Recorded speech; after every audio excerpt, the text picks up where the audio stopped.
A escuridão impenetrável já havia caído na rua quando, às 11 horas da noite, o silêncio no pátio da casa do casal Garça foi quebrado pelos latidos agudos dos cães. O chefe da família decidiu verificar o que estava acontecendo e acompanhou o barulho, não esquecendo de levar consigo uma pistola.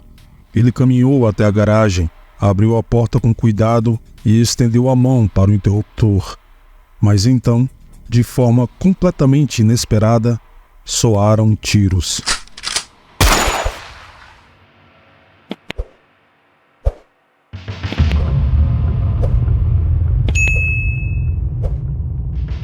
Era uma noite quente de setembro de 1996.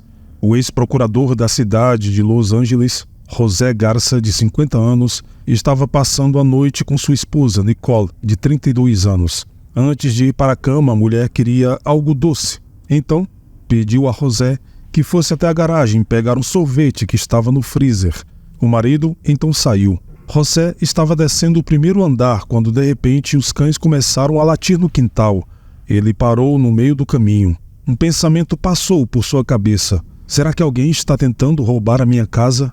Então, antes de sair, foi até a cozinha e, no esconderijo de uma gaveta no armário, pegou a sua arma. O casal Garça e seus 3 filhos moravam em Sylmar, um subúrbio tranquilo de Los Angeles. Crimes naquela região eram raros, mas José sabia que ninguém estava a salvo de ladrões. Assim, quando abriu a porta da garagem e tentou acender a luz, ele sentiu uma sensação estranha. De repente, ouviu tiros, mas nenhuma bala o atingiu. O homem instintivamente se ajoelhou, e isso salvou sua vida. José prendeu a respiração, olhou para a escuridão e notou a silhueta quase invisível de um homem vestido com o que mais tarde chamou de traje de ninja. O ex-procurador, então, puxou seu gatilho. O criminoso então caiu no chão. José correu para o telefone para chamar a polícia. Logo, toda sua família, incluindo esposa e filhos, foi levada à delegacia para prestar depoimento. Neste momento, a polícia estava revistando a propriedade da família Garça. Os policiais não encontraram sinais de arrombamento, mas após revistarem a garagem, encontraram o agressor escondido atrás do freezer. Ele estava gravemente ferido e foi levado ao hospital. Imediatamente, os especialistas forenses começaram a examinar a cena.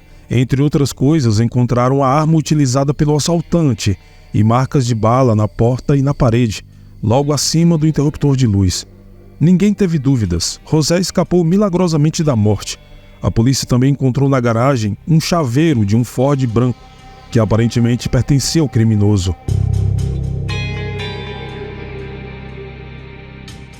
O senhor e a senhora Garça testemunharam separadamente na delegacia. José enfatizou que agiu apenas em legítima defesa. Como ex-procurador, ele tinha inimigos. Por isso, tinha certeza de que o ataque estava relacionado ao seu antigo trabalho. Nicole parecia surpreendentemente calma. Ela disse tranquilamente aos policiais que pouco antes de mandar o marido à garagem para pegar o sorvete, ambos tiveram uma relação sexual. E o fato de o assassino estar esperando por ele não passava de uma mera coincidência. Enquanto os detetives especulavam sobre as motivações do culpado, notícias inesperadas chegaram ao hospital. O tal ninja acabou sendo a irmã de Nicole Garça, Lynette Lafontaine Trujillo, cunhada de José. O homem, ao saber disso, ficou completamente surpreso. Ele afirmou que só tinha visto essa mulher algumas vezes na vida e não tinha ideia de por que ela iria querer matá-lo. Nicole e sua irmã mais velha, Lynette, com 2 anos de diferença, sempre se deram bem, embora não fossem nada parecidas. Nicole era uma garota decidida e muito inteligente, e Lynette era mais comum, sem nenhum talento especial. Como esperado, Nicole teve sucesso na vida. Ela se formou em Direito e começou a trabalhar como advogada. Ela era linda, rica e, além disso, casada com um promotor de Los Angeles. Lynette só podia ter inveja da irmã mais nova. Aos 34 anos, ela morava com os pais e trabalhava como garçonete. Devido à sua falta de autoconfiança, a mulher enfrentou muitos problemas desde tenra idade, de bulimia ao vício do álcool. Lynette se casou com Miguel Trujillo ainda jovem. O casal teve 3 filhos, mas o casamento logo acabou. Curiosamente, os filhos continuaram morando com o pai e a mulher encontrou um novo namorado, dando à luz ao seu 4º filho em 1994. O casal se separou naquele mesmo ano. A criança, como no caso anterior, ficou com o pai. Depois de romper outro relacionamento, Lynette foi morar com os pais, conseguindo um emprego como garçonete não muito longe de sua casa. Ao mesmo tempo, ela não se esquecia dos filhos e os visitava com frequência. Ela sempre me pareceu uma pessoa muito doce e amava verdadeiramente seus filhos. Eu a via brincar com eles na piscina várias vezes por semana. Não entendo por que todos a chamavam de mãe ruim. Acho que isso é um estereótipo. Afinal, se meu pai tivesse abandonado a família, ninguém teria dito uma palavra ruim sobre ele. Disse mais tarde um vizinho de Lynette. Mas como poderiam os fracassos da vida de Lynette estar ligados ao atentado da vida contra o cunhado? Como a mulher se recusou a dizer qualquer coisa aos policiais, os detetives ficaram se perguntando o que se passava em sua cabeça. A resposta foi encontrada no carro da mulher. A polícia encontrou o Ford branco, que o autor do crime dirigiu a poucos quarteirões da casa da família Garza. Dentro do veículo encontraram pedaços de papel. Juntando os pedaços, foi possível constatar que se tratava de uma carta que um desconhecido tinha enviado para ela alguns meses antes, e dizia o seguinte: Você é mais forte do que pensa. Use peruca, mas não use maquiagem. Leve luvas com você. Haja normalmente no dia seguinte. Vá até a manicure e certifique-se de que ela corte suas unhas. Não se atrase para o trabalho e não levante suspeitas. O mais importante, não se esqueça de destruir esta mensagem. Depois de coletar todos os quebra-cabeças, a polícia percebeu que alguém estava tentando persuadir Lynette a matar José Garza. Mas por quê? Segundo um trecho desse bilhete, ele a trata de uma maneira terrível, zombando dela e batendo em seu rosto. A única pessoa que conseguirá salvá-la do marido tirano é você, sua irmã. Não foi difícil para a polícia identificar o autor das cartas com base na sua caligrafia. O estranho misterioso era ninguém mais, ninguém menos que Nicole. A mulher passou vários meses tentando convencer a própria irmã a cometer um crime, garantindo que seria melhor para todos se José simplesmente desaparecesse. Nicole, obviamente, não queria sujar as mãos ao decidir convencer a sua irmã a fazer isso. Não está claro se Lynette realmente sabia quem estava lhe enviando as cartas. Ela não disse uma única palavra depois de ser levada para o hospital. Mesmo se assumirmos que Lynette não conhecia o remetente, então ela provavelmente adivinhou quem era esse estranho, visto que ele a conhecia muito bem e brincava com seus sentimentos com maestria. Por exemplo, um estranho escrever uma carta para uma mulher dizendo "salve sua irmã" deveria ser alguém que ela conhecia. Em uma dessas cartas, Nicole, se passando pelo estranho, também disse que pagaria uma cirurgia de mama para Lynette, algo que ela sempre quis, encontraria um bom emprego para ela e ajudaria a ter seus filhos de volta. No final, Lynette, como uma mãe desesperada, concordou em atender a esse pequeno pedido.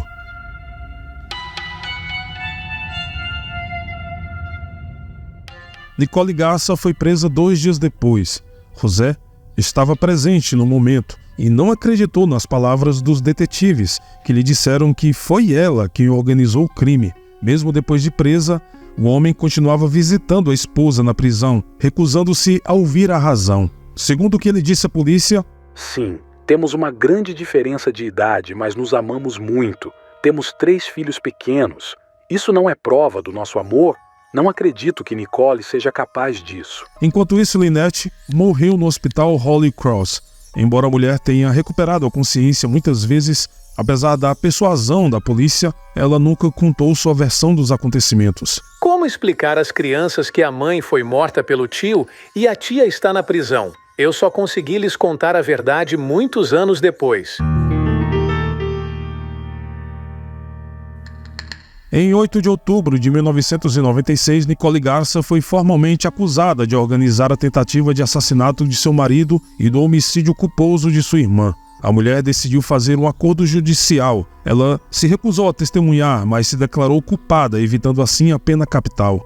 Como as irmãs não prestaram depoimento, a polícia reconstruiu o quadro do ocorrido a partir das cartas recuperadas. Assim, foi possível constatar que em 24 de setembro de 1996, Nicole instruiu através de cartas sobre como cometer um crime para que a mulher não fosse considerada suspeita. Na verdade, Nicole previu tudo, exceto 2 pontos. Primeiro, Lynette tentou se livrar da carta simplesmente rasgando-a em pedaços em seu carro. Em segundo lugar, ela não levou em conta que José também poderia estar armado. Além disso, o homem teve sorte não só de se esquivar das balas, mas também de neutralizar o inimigo. Nicole nunca esperou que o marido sobrevivesse, pois em uma de suas cartas enviadas à irmã, ela até escreveu que vai ser fácil, ele é um covarde. Mas qual foi o real motivo do crime? Acontece que após a morte de José, Nicole e seus filhos se tornariam os únicos herdeiros da considerável fortuna do homem. Tal fortuna lhe permitiu se aposentar muito antes do tempo.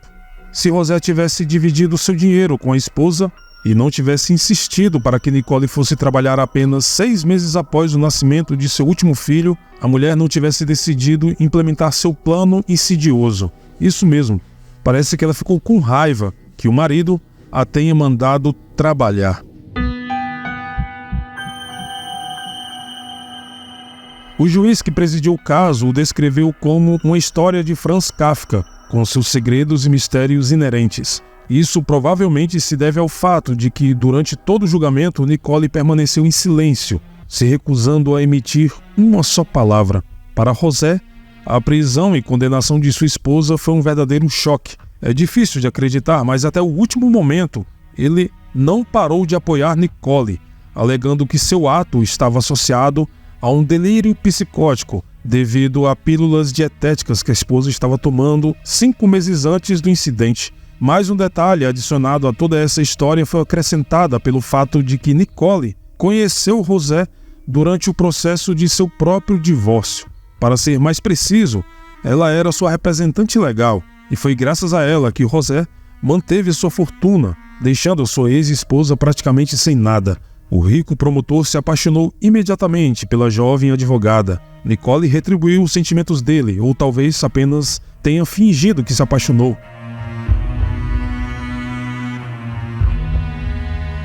Em janeiro de 1997, Nicole Garça foi condenada à prisão perpétua com possibilidade de pedir liberdade condicional após cumprir 12 anos. Ela saiu da prisão em 2012. Segundo rumores, a mulher se casou novamente e se mudou com o marido para o Arizona. Ela não mantém contato com José e nem com seus 3 filhos.